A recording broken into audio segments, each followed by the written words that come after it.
नमस्कार साथियों, एक बहुत ही विशेष वीडियो में सभी धनु राशि वालों का स्वागत है। बहुत ही विशेष वीडियो इसलिए कि ग्रह ऐसे तो बदलते ही रहते हैं, पर दो ग्रह ऐसे हैं, खासकर दो, एक राहु दूसरे शनि, जो बहुत महत्वपूर्ण हो जाते हैं। गोचर की बात है, गुरु भी बहुत महत्वपूर्ण है, पर फिलहाल जिसकी हम बात करने वाले हैं वो है शनिदेव। शनिदेव अपनी चाल बदल रहे हैं, वो वक्री हो रहे हैं। कब से हो रहे हैं? 30 जून से 15 नवंबर तक आपके शनिदेव वक्री हो रहे हैं। आपके लिए उसका बहुत महत्वपूर्ण है, हर किसी के लिए महत्वपूर्ण है। आपके लिए कुछ खासा महत्वपूर्ण इसलिए है क्योंकि आपके लिए वो द्वितीय भाव, जो आपका धन है, आपकी फैमिली है, आपकी वैल्यूज हैं, आपका फैमिली बिजनेस है, उसके मालिक हैं। साथ में आपके छोटे भाई बहन, आपका प्रयास, आपका हार्डवर्क, आपकी राइटिंग, आपका कम्युनिकेशन, आपके साहस का भी प्रतीक जो है ना कहीं उसका उसके जो स्वामी है वो शनिदेव हैं। अब वो क्या हो रहे हैं? वक्री हो रहे हैं। तो ऐसे में वो क्या करेंगे, इसके ऊपर ये वीडियो है। और उनका प्रभाव कब तक रहने वाला? 30 जून से 15 नवंबर, मतलब करीब 5.5 कह सकते हो इनको, 4 महीने और हाफ कहिएगा महीने, या फिर 139 दिन करीब जो हो जाएंगे, ये शनि जो है ना आपके वक्री रहेंगे। अब जब कोई ग्रह वक्री होता है, वो एक तो ये करता है कि अपने से पिछले भाव का फल थोड़ा सा देता है। मतलब जो शनि है कहीं ना कहीं ऐसा भाव का फल देंगे जैसे वो यहाँ भी बैठे हों।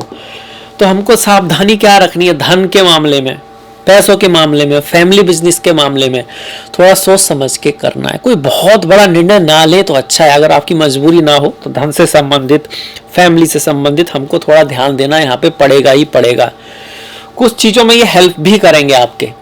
अगर आप फॉरेन जाना चाहते हैं, विदेश जाना चाहते हैं, बाहर जाना चाहते हैं, तो वो थोड़ा सा ये हेल्पफुल हो जाएगा आपका शनि का यहाँ आना। और घर बनाना आप चाहते हो, जमीन से संबंधित कोई काम जो ऑलरेडी आप स्टार्ट कर चुके थे पर किसी कारण से ना उसको पूरा नहीं कर पा रहे थे, उसको एंड तक ले जाना नहीं पा रहे थे, तो उसमें ये शनि आपके हेल्पफुल हो सकते हैं। कुछ लोग ये कहेंगे कि भैया अब यहाँ आगे तो आपकी 7.5 वापस आ गई है। ऐसा भी नहीं है कि 7.5 वापस आ गई है, तो ये यहीं अभी भी, पर पीछे की तरफ जा रहे हैं, तो थोड़ा बहुत इफेक्ट पीछे का देंगे। इसके साथ साथ कुछ बातों का ध्यान आपको रखना होगा कि जब शनि वक्री होते हैं तो वो क्या चाहते हैं? वो चाहते हैं see your mistakes and improve. ये कहना चाहते हैं कि भाई आप अपनी गलतियों को देखें, आप जो भी काम कर रहे हैं उस पर ध्यान दें, सिर्फ आगे चलते ना चले जाएं। अगर आप ऐसा करेंगे तो ये मिस्टेक्स फिर फ्यूचर में आपके लिए एक दिक्कत क्रिएट कर सकती है। यहाँ पर ये योग बनता है। कहाँ पर आपको खास ध्यान रखना है? एक तो संतान के साथ, शिक्षा में, प्रेम में आपको विशेष ध्यान रखना है।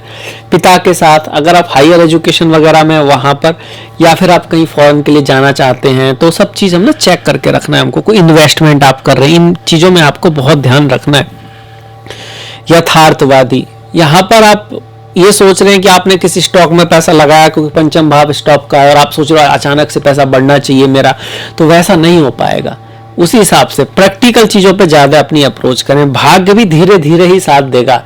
और खर्चा कहीं आपको करना है और आप चाह रहे हो कि अचानक से कहीं से पैसा आ जाए, तो ऐसा मुश्किल है। थोड़ा प्रैक्टिकली आप सोचें इस समय में। बहुत ज़्यादा ये एक्सेप्ट ना करें कि भाग्य आपको ना ला के दे देगा, वैसी चीज़ें नहीं होने वाली। तो उसी हिसाब से फिर आप प्लानिंग करोगे, उसी हिसाब से फिर आपका प्रयास रहेगा, तो फिर कहीं ना कहीं आपकी वो रेमेडी भी हो जाएगी।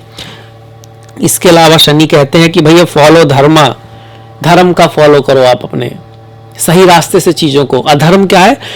अनहार्मोनी, जो सही नहीं है, जिससे आपको भी नुकसान हो रहा है, दूसरों को भी कहीं ना कहीं नुकसान हो रहा है, वो अधर्म है। अगर आपको फायदा हो रहा है, दूसरों को नुकसान हो रहा है, वो भी अधर्म ही है। अगर दूसरों को फायदा हो रहा है, आपको नुकसान हो रहा है, वो भी कुछ अच्छा नहीं है। कई बार हम ऐसा करते हैं कि भाई एक्स्ट्रा लोड ले लेते हैं, बहुत लोगों से हाँ कह देते हैं, उस काम को कर नहीं पाते हैं, कहीं ना कहीं हमको बुराई भी मिलती है, और हमने अपनी तरफ से तो अच्छा ही किया, तो वो भी कोई सही चीज़ नहीं है। इस बात का ध्यान रखने को शनि कह रहे हैं कि जिम्मेदारी से भागना भी नहीं है, पर ऐसी भी जिम्मेदारी नहीं लेनी है जो हमारी जिम्मेदारी है ही नहीं। इस चीज़ का भी ध्यान रखना है। पहले खुद पे ध्यान देना है, अपनी जिम्मेदारी पे ध्यान देना है, अपना विकास करना है। ज़्यादा फोकस कहाँ रहेगा? बच्चों पे, संतान पे, स्टॉक मार्केट पे। अगर आप कोई एक्टर हो, परफॉर्मेंस से संबंधित काम है वो, भाग्य के ऊपर, टीचर हो, आप प्रोफेसर हो, पिता पिता की लाइफ में भी कुछ चेंजेस हो सकते हैं, फैमिली में कुछ ना कुछ जरूर होगा, धन से संबंधित, फैमिली से संबंधित। ये जो महीने हैं आपके जून से लेकर मतलब जुलाई, अगस्त, सितंबर, अक्टूबर, नवंबर की 15 तारीख तक बहुत ज्यादा सेंसिटिव होने वाले हैं। और इस समय में आपको कोई नई चीजों से लाभ नहीं होने वाला, जहां तक है पुरानी चीज कोई आपको लाभ दे सकती है, पुराना कॉन्ट्रैक्ट, पुराना दोस्त, पुराने फ्रेंड्स, पिता का कोई पुराना जानने वाला, बाहर विदेश भी अगर आप जानना चाहते हैं और कहीं गए हैं, किसी तरह से किससे बात चल रही है, एकदम न्यू चीज में ना पड़े, एकदम अनजानी चीज में आप ना पड़े, तो ये आपके लिए एडवाइस रहेगी। शनिदेव जो वक्री हो रहे हैं, एक बात और मैं बता दूं कि शनिदेव हर साल ही वक्री होते हैं और हर साल लगभग 139-140 दिन के लिए ही वक्री होते हैं। ऐसा डरने वाला बात नहीं है कि भैया अब तूफान आएगा ही आएगा कुछ। अगर आपकी दशा महादशा बहुत अच्छी नहीं है, आपकी कुंडली में जो शनि की स्थिति थोड़ी सी कमजोर है और आप इस बात को जानते हैं, आपने कभी कुंडली वगैरह तो दिखाई होगी, तो थोड़ा सा एक्स्ट्रा केयरफुल रहना है। आपकी दशा महादशा बढ़िया चल रही है, शनि भी आपके स्ट्रांग है, तो बस इतना ही ध्यान रखना है, कोई रिस्क नहीं लेना है, कोई बहुत एकदम नई चीज स्टार्ट नहीं करनी है। फैमिली के मामले में, बच्चों के मामले में, भाग्य के मामले में कोई अनएक्सपेक्टेड चीज को एक्सेप्ट नहीं करना है, क्योंकि वो तो नहीं होने वाली। और चीजों को सुधारने पे ज्यादा ध्यान देना है, बल्कि आगे बढ़ने से ज्यादा सुधारने को, जड़ों को मजबूत करने पे ज्यादा ध्यान देना है, नींव को मजबूत करने पे ज्यादा ध्यान देना है। तभी पेड़ मजबूत जड़ें होंगी तभी ऊपर जाएगा ना, नींव मजबूत होगी तभी आप बड़ी बिल्डिंग बना पाओगे। तो बेसिक को अपने उन चीजों पे ज्यादा ध्यान देना, आगे विस्तार के बारे में नहीं सोचना है, गहराई के बारे में सोचना है। तो ये था मेरी तरफ से धनु राशि वालों के लिए वक्री शनि का वीडियो। अगर आपको पसंद आया तो प्लीज शेयर कीजिएगा, लाइक कीजिएगा, अगर सब्सक्राइब नहीं किया तो सब्सक्राइब कर लीजिएगा। आप सभी से मुलाकात होगी नेक्स्ट वीडियो में, तब तक के लिए नमस्कार, धन्यवाद।